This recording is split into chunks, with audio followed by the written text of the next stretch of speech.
Bonjour à tous, partie 3, la plantation des tomates. Exactement 20 jours entre la deuxième vidéo et la troisième vidéo. Vous pouvez le voir, les plants se sont assez bien développés.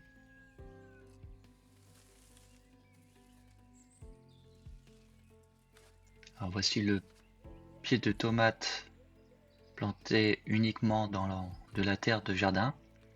On va voir que c'est tout à fait possible, sans terreau, sans compost. Le pied de tomate s'est bien développé. Là, on voit la différence entre un terreau bas de gamme à gauche et à droite un terreau de meilleure qualité. J'insiste sur le choix d'un terreau un peu plus cher. Vous pouvez voir, le résultat est flagrant.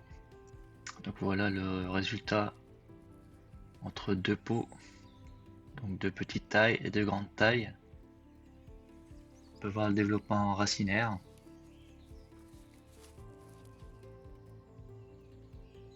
J'aère le sol sans retourner la terre pour ne pas bouleverser la vie biologique du sol.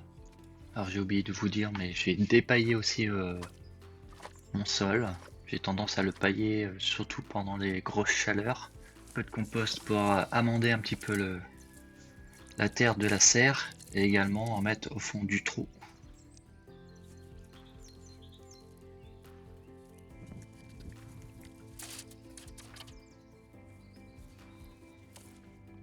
Vous pouvez aussi apporter de l'azote naturellement grâce aux orties coupées en petits morceaux et en mettre au fond du trou.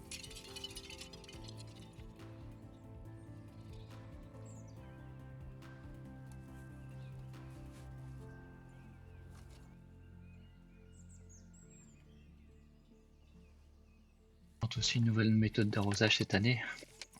La bouteille d'eau directement près des racines. Alors il suffira juste d'arroser avec l'arrosoir, remplir la bouteille d'eau. Et ça une fois par semaine.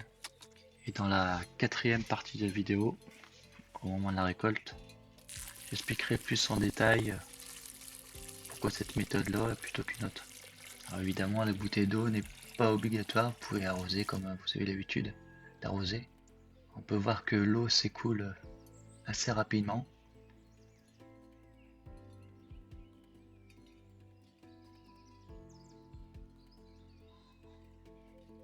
Voilà, travail terminé.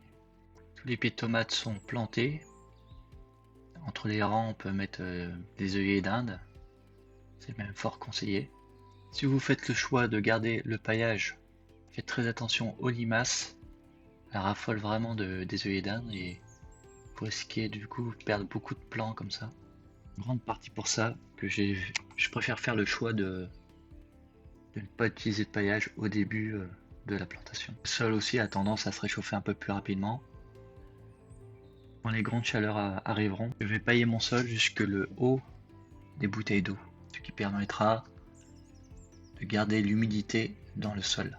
Donc rendez-vous cet été pour la quatrième partie de la vidéo sur le thème de la récolte.